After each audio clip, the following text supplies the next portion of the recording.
So, ako si Nigel Belen, or Terry Alice Nigel Belen.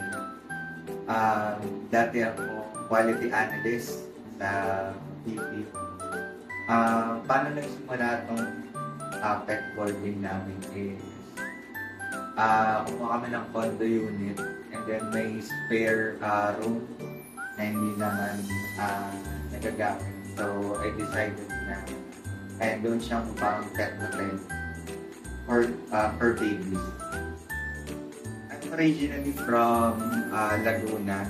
So, yung bahay namin doon, or ng parents ko, we used to have 5 dogs in there. Ngayon, 4 na lang sila. Ngayon, yes, pet lover talaga ako simula nung bata pa. So, dogs, cats, even reptiles or arachnids noon or invertebrates, nag-alaga ako.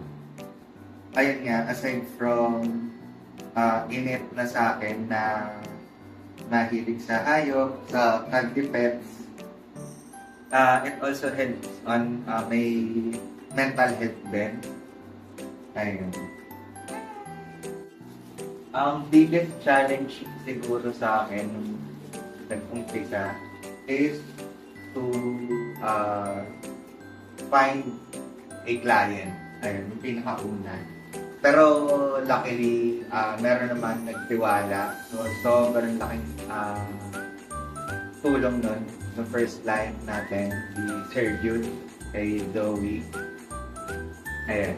We accept all sizes ng dogs and cats. Pagka naman senior dog, as much as possible, we try to assess the situation or check how fit the dog is. Kasi mamaya may mangyari dun sa aso within our watch. So, mahirap na. For the best, for the best well-being ng aso. Well, normally, typical day ng pet with us is feeding, cuddles, plays, walks.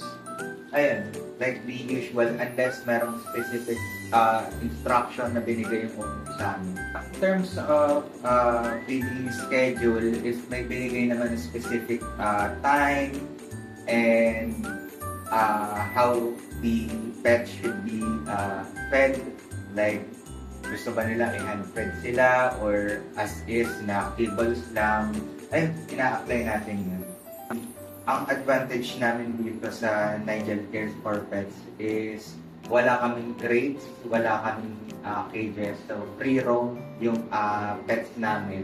We don't book multiple clients. So, isa lang talaga. So, whether isa lang yung i-check in na pet ni client or 4 yung i-check in na client, siya lang talaga i-cater namin for that period. So, talagang tailored fit yung care or check-in experience na binibigay namin sa pets. I think Playful Pets, medyo tricky siya kasi may instances na naki-carried away yung hayop. So, you have to set boundaries pa din. You have to handle it with gentleness pa rin, and for shy ones, just respect their personal space. Kasi kapag pinilit mong hawakan or buhatin or what, in-invade mo yung personal space nila, dun sila nakaka-feel ng threat, then ayun, baka makagat. So, meron tayong nanny camp. May live feed siya sa owners kung gusto nila. So, they can check on their pets anytime. Normally, na-update natin yung pet owners thrice a day from morning, afternoon, tsaka evening. Pag kumain na, how was their pet doing randomly, at tsaka ayun, pag winawalk sa labas dito sa garden. And so, you can trust me or you can trust Nigel Cares for Pets with your fur babies, cats, dogs.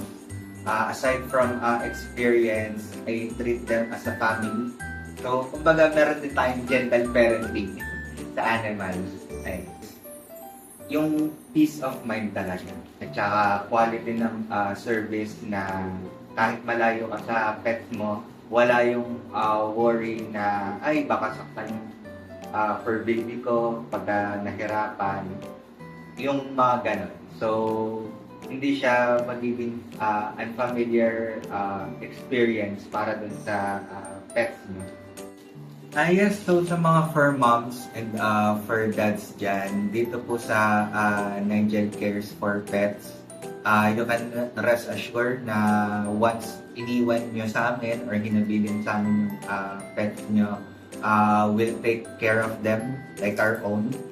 So, have the peace of mind, sabi ko nga kanina, na naaalagaan yung aso nyo or yung pusa nyo in a way you want.